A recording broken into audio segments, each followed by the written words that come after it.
And I do just want to touch on a couple of other notes from the weekend. Brad Marchand spoke to the media today in Florida, and also Celtics-Lakers. I have some interesting thoughts on that, and some numbers regarding Al Horford. On the pick and roll, he's been absolutely outstanding.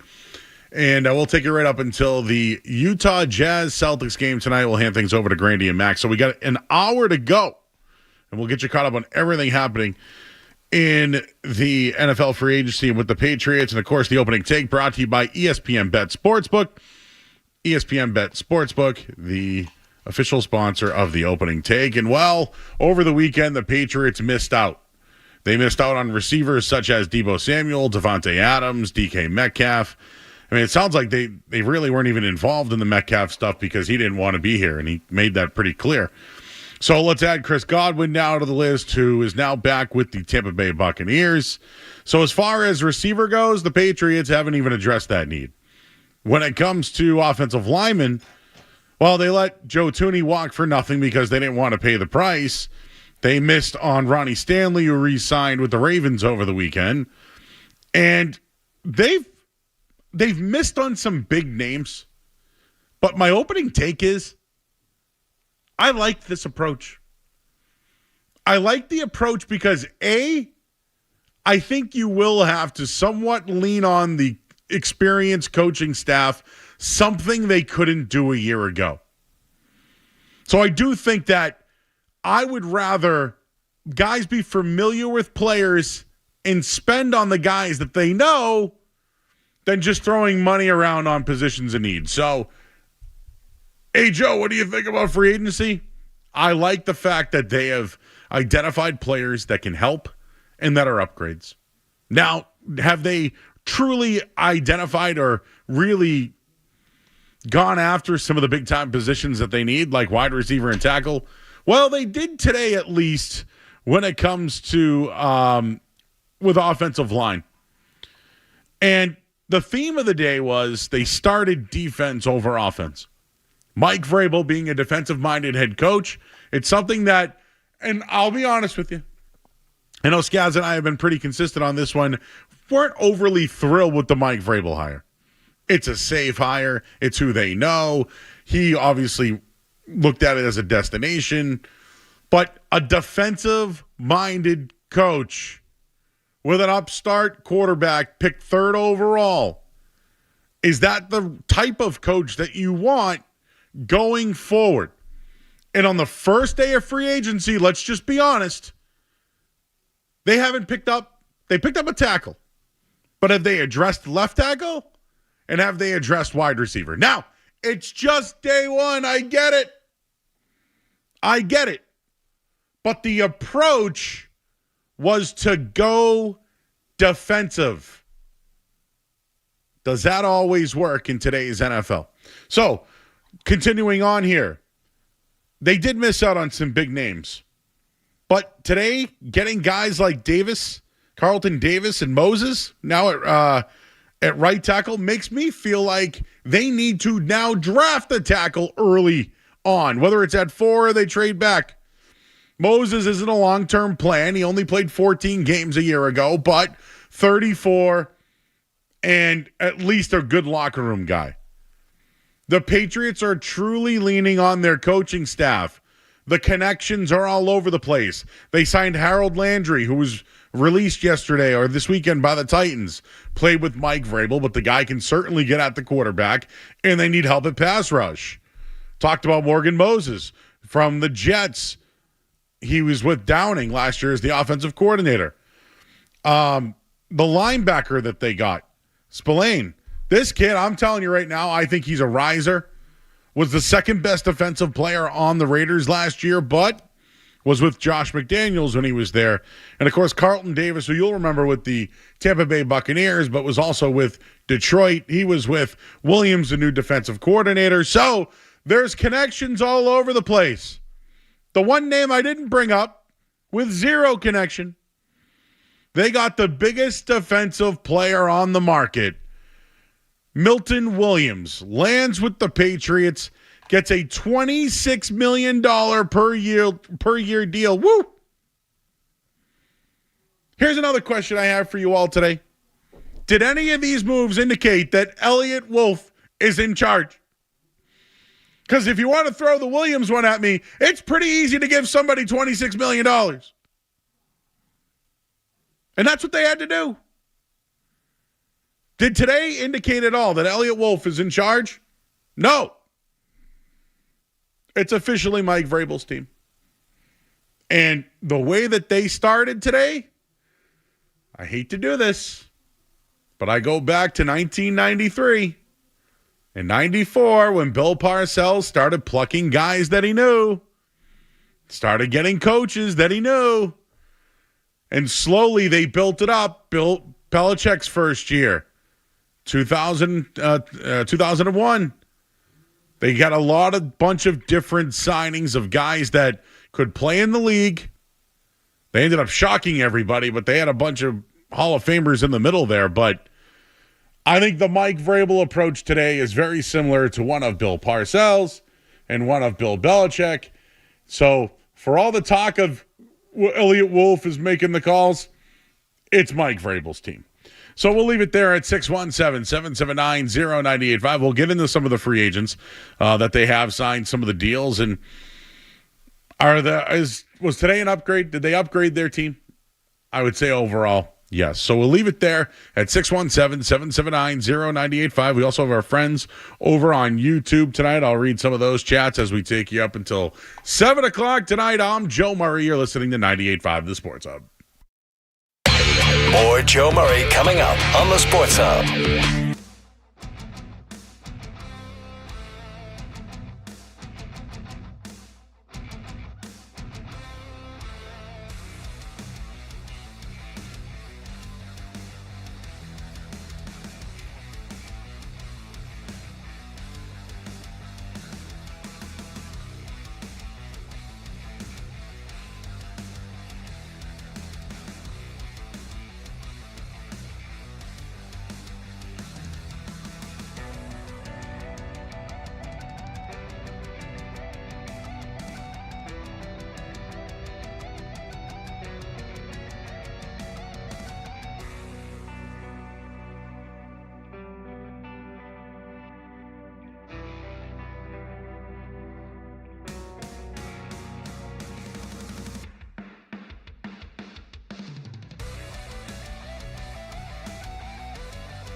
Murray on the Sports Hub. I mean, obviously, he's ascending.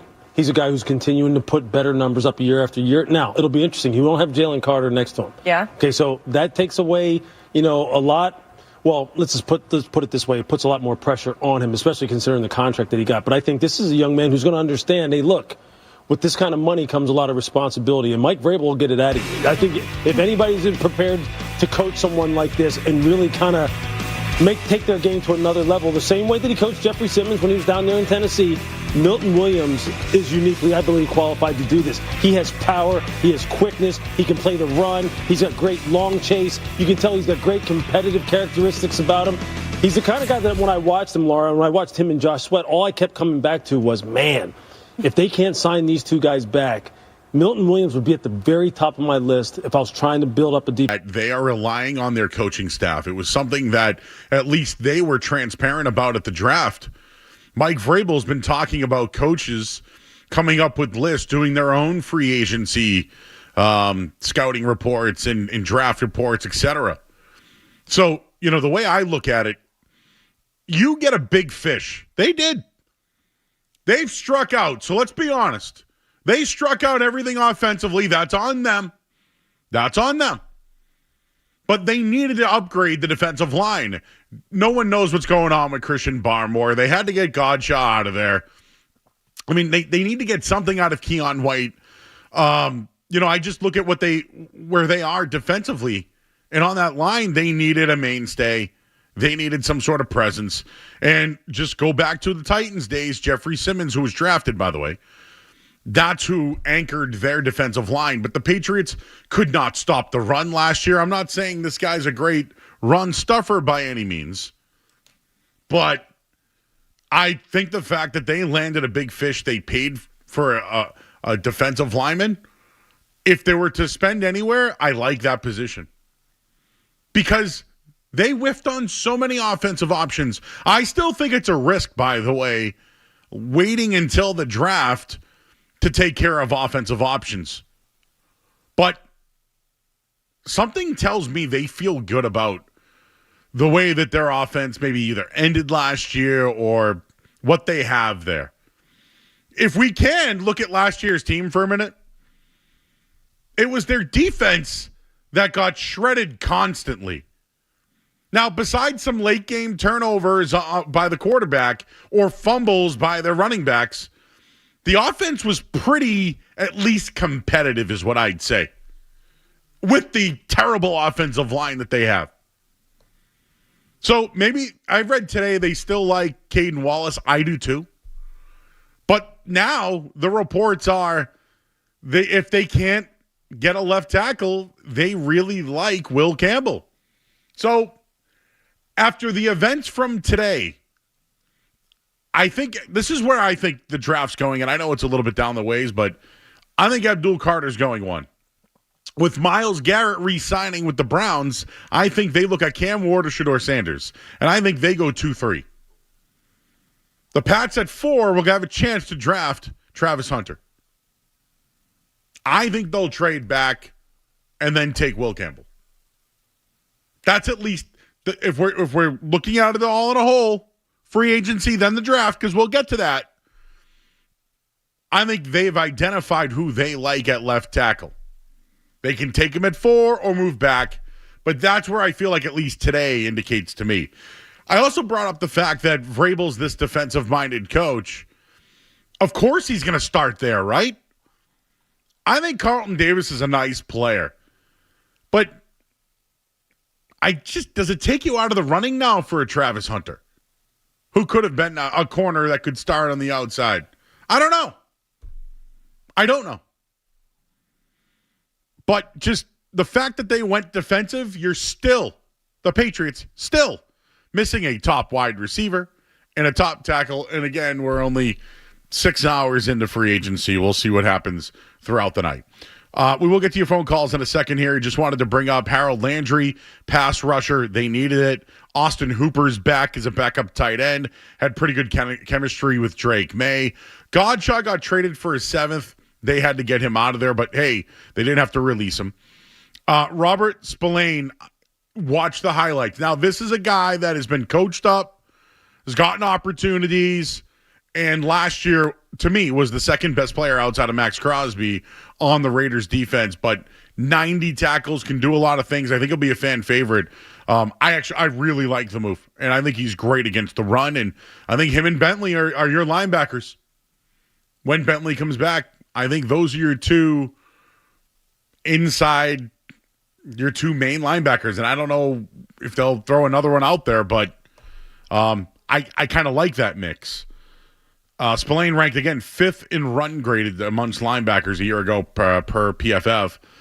Patriots were 21st. Just awful against the run. Carlton Davis, don't love the $34 million guaranteed, but you know what? That guy's respected all around the league from other wide receivers. Davis was 18th of 128 corners in coverage last year. I think he's a guy that is a veteran on the opposite side of Christian Gonzalez. I don't know what's going to happen with Jonathan Jones. I'm interested to see what happens with that, but his durability has been an issue. 10 games, 13 games, 12, 13. And then Morgan Moses. I like the move, but at the same time, guy doesn't play a lot. Doesn't play a lot. Oh, we have breaking news? This is breaking sports news. Powered by Valvoline Instant Oil Change. On 98.5, The Sports Hub. All right, well, the L.A. Rams. I almost said St. The L.A. Rams have released Cooper Kupp. Sounds like they could not find a trade partner. So Cooper Kupp has been released by the Rams.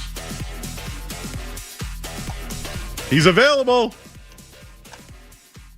They could have done it by trade. Now he is available via free agency. Scaz was like, hey, we got breaking news. And you know what? Cooper Kupp's breaking news. He's out there and available, and it's just money. I don't know why they didn't give up the pick. Maybe they knew that he was going to get released. But yes, Cooper Kupp now available. So another wide receiver on the board for the Patriots. They've been defensive all day.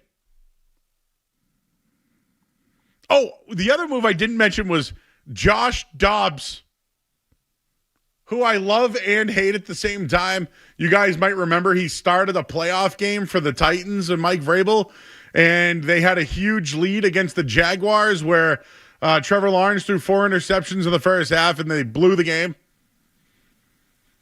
But that's their backup option. Now, it's only $3.5 million, but he's familiar with Vrabel and probably the system. But what about all the Joe Milton stuff? What about all the Joe Milton stuff? Anyways, Skaz, do you have an opinion on today's free agency, sir? Yeah, I thought today was a good day for the Patriots. They spent money. They acquired real talent, something we've been begging them to do. Obviously, with Vrabel, I think people are worried that it's all defense at this point, but I thought today was a good day for the Patriots. They kind of shored up the defensive line. They got a standout linebacker that they've been kind of needing. So overall, for me, I would consider today a good day for the Patriots. But I think you said this in the opening segment. It absolutely confirms to me that this is Mike Vrabel's team. These are Mike Vrabel moves. These are Mike Vrabel guys. He's in charge. If there was ever any doubt about that, I think that doubt should be gone now. This is Mike Vrabel's team, and he's building a bully, Joe. He's building. Oh, yeah, I've heard that before. I think we both agree they have better players on their team right now than they did last year. And they're leaning on their coaching staff, and I think you have to do that right now. And now that Cooper Kupp's available, I'll be honest with you. I don't think Cooper Kupp's coming to New England. And I hope I'm wrong. I can see a team like the Ravens, who need another sure-handed guy, We saw what happened with them in the playoffs, right? They could use a real sure-handed guy. I'll see if there's any betting odds, by the way, on his next team. I would actually be interested to hear that. All right. You guys have heard from us. Let's hear from you at 617-779-0985. There is some breaking Celtics news, but I'll save it for the headlines, which we'll do shortly here. But let's go to the phones again. We're here till 7, then we'll hand things over to Grandy and Max. Let's talk to Benny in Oxford. Benny. Hey, Joe, what's going on? I had Celtics-Lakers on the agenda. I'll just make it quick. I was just happy to see, and they made it obvious again when that team locks in that no team's really on their level, and it's going to be really tough beating them 4 times out of 7. But, obviously the bigger news now is the Patriots off season. And like you said, like Scott said, I'm happy with it. We've added actual talent. If I had to give it a grade, it'd be like a B. Because obviously missed out on some of the higher end guys, but like Milton, you showed up the middle. We got torched up the middle in the run, and like you signed a good enough cornerback. I like Carlton Davis, and like you said, it looks like they're trusting their coaching staff to actually coach these guys this year, which is probably why they're waiting more on the offensive side. I mean, the only guy that really traded hands was with DK Metcalf, and we're going to go after Adams too. Like I don't really think they were in on Adams. I wish they were, but. Because the Adams deal's a good deal. I do think that some guys want to win. Like they want to go to places where they can win. I agree. And I know you just mentioned Cooper being released. I would like him here. I want him here. Obviously, he's not who he was, but just his intelligence and what he can do for Drake May and opening the field up for him, getting open right away, his route running, would help that wide receiver room. That being said, I can see him going, like you said, the Ravens. Even the Bills, just another slot receiver for a guy like that, which would suck to see. Yeah, the Bills got Palmer today, who was with the Chargers. So, I think so. I don't know if it takes them out of it, but the Patriots are in it. They should be in it. I just think in the end, if it's not about it could be money for Kupp. I think Kupp wants to win. I think so too. I think at this point he wants to win again. He got the one ring. I think he wants another. You got it, Benny. Thanks, bud. Take it easy, bud. Let's talk to Tim in Dorchester. Hey, Tim. Hey, Joe, long time, first time. I agree with you absolutely that this is Mike Vrabel's team. If I'm Mike Vrabel, I'm a defensive coach. I want to strengthen my strengths. I want guys that are going to fit my system. So you see all the familiar players. I know all the takes earlier today has been, it's just familiar guys with this coach and that coach. But that makes sense because going into the draft, if you're Vrabel, you're probably saying to yourself, I want to fill up as many holes as possible so that I don't have so many positions of need. Yes, we still need a receiver. Yes, we need a left tackle. But with all the draft capital now, I think trade up is even in the picture now. You have Travis Hunter, who just recently said he would play receiver over anything if he had to choose between two. I still think that's a highly possible thing.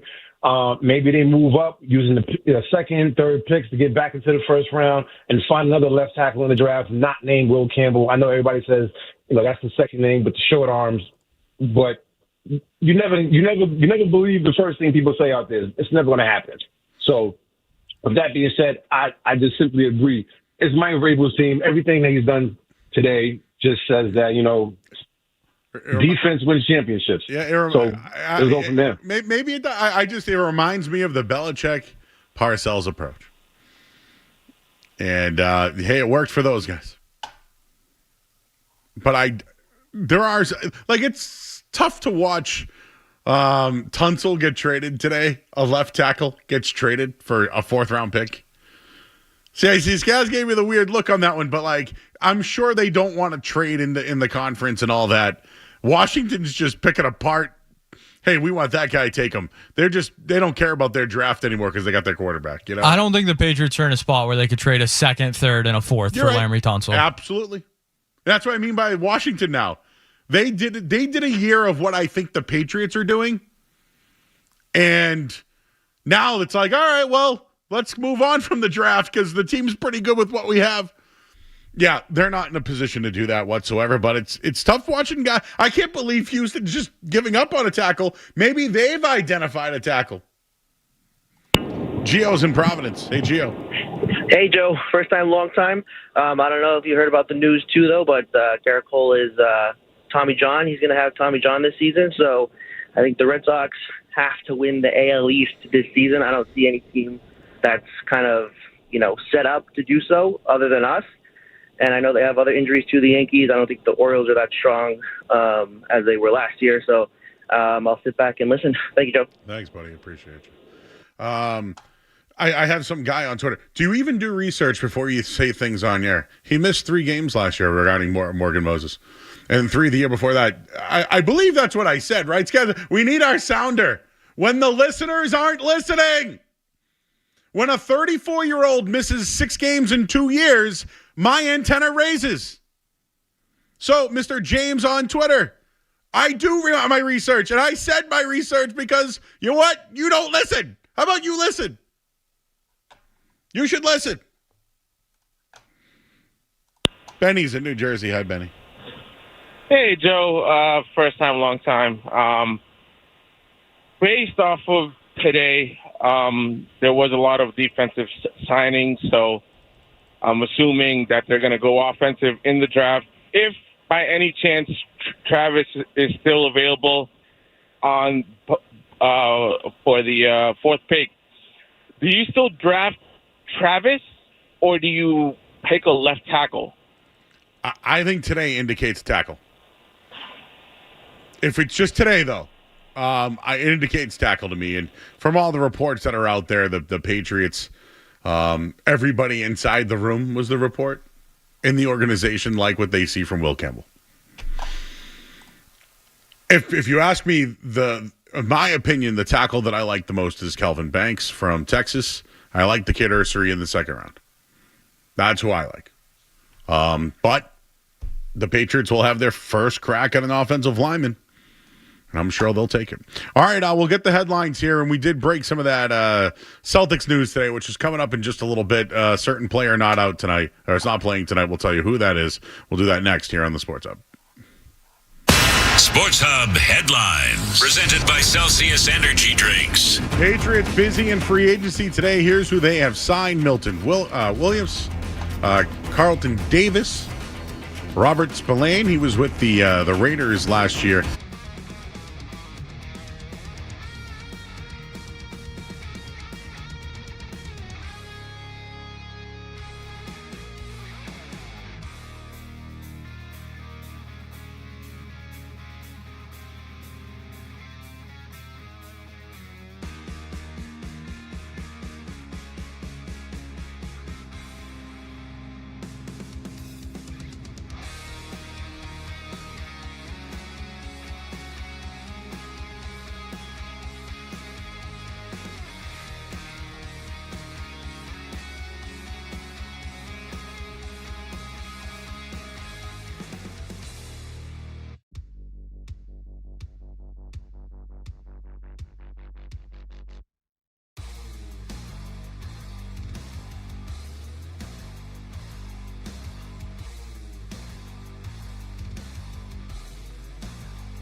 basically, yeah. But a bunch of stuff going on right now just to get you caught up. Kenny Pickett's going to Cleveland. They traded DTR. Oh, boy. They drafted a quarterback. They are drafting a quarterback. I'm telling you, looking ahead to the draft, Abdul Carter's going 1. With Myles Garrett re-signing, they're going quarterback. It's Cam. I think Cam Ward's the best quarterback in the draft. But I think it's going to go Ward, Sanders. Patriots are going to have Hunter at 4, Campbell at 4. Based off today, I would draft Campbell, but what if Hunter is the wide receiver they like? Maybe that's where they go. I think it's extremely risky banking on the draft for offense, especially this team. I think it's extremely risky, especially at receiver. Also, to clean it up, this from Jeff Howe. The Rams have until Wednesday. They're going to release Cooper Kupp on Wednesday. And if they can't find a trade partner by Wednesday, they'll release him. So, if I'm the Patriots, I offer a 6th-round pick. But will he sign an extension? I think he would probably not do that in New England, but would do it for another team like Baltimore, another team like Buffalo. Is there another team? Is there another team on the fringe right there? I just feel like if Kupp would be great for the wide receiver room. And would be really good in the slot for a Josh McDaniels run offense. I don't see it happening, but that's why you got to pay the piper.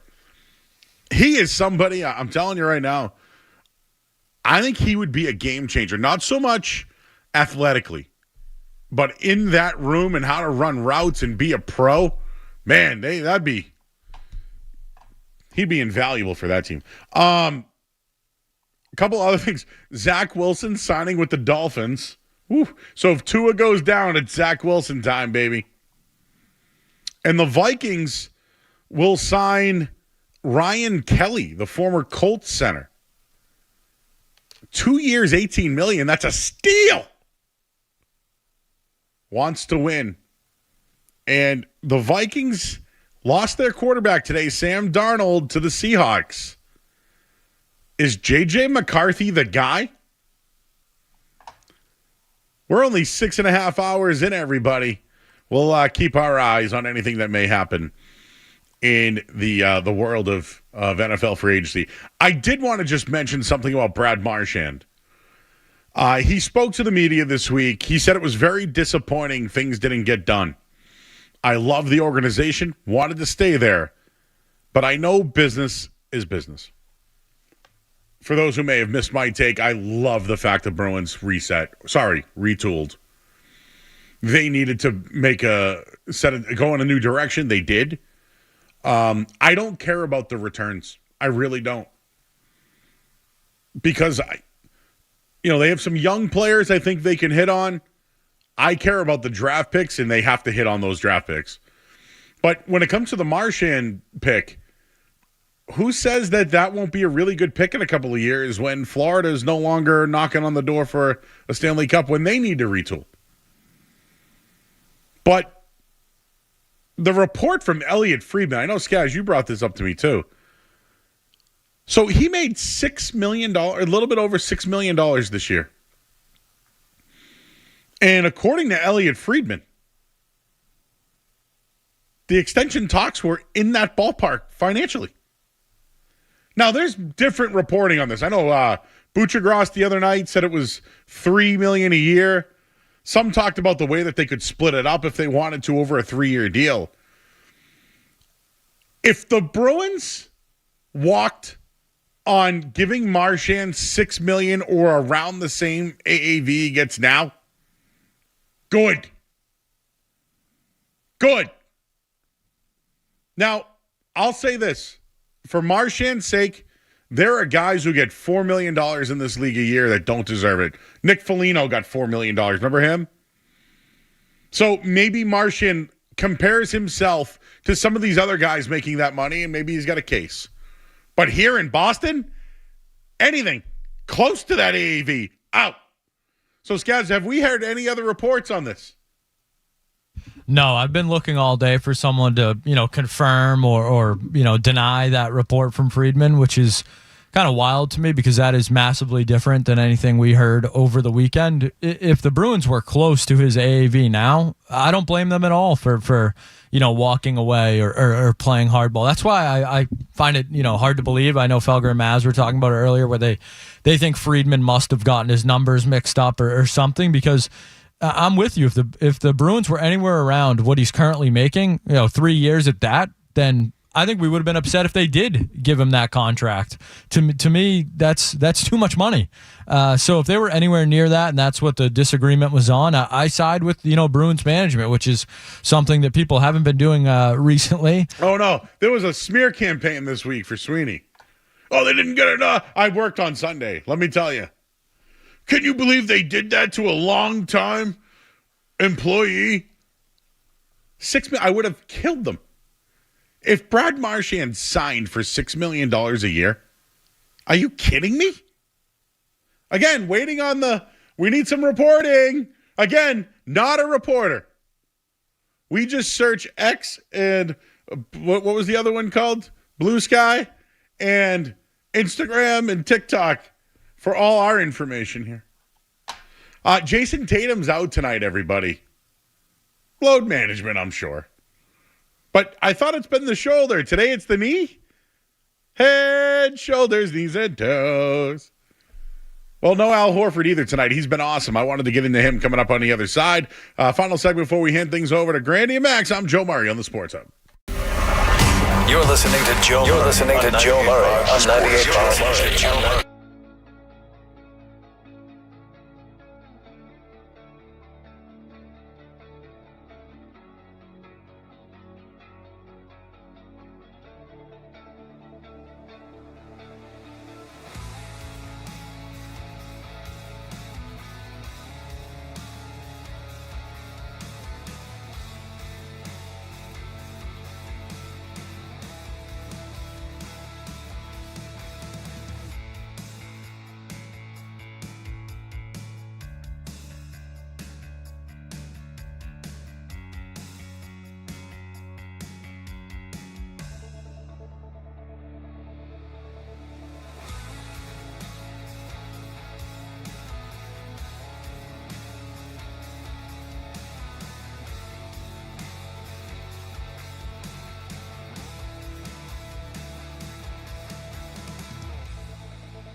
Javon Holland's a guy I think the Patriots should look at. He's in the division. Safety, be an upgrade over Kyle Duggar.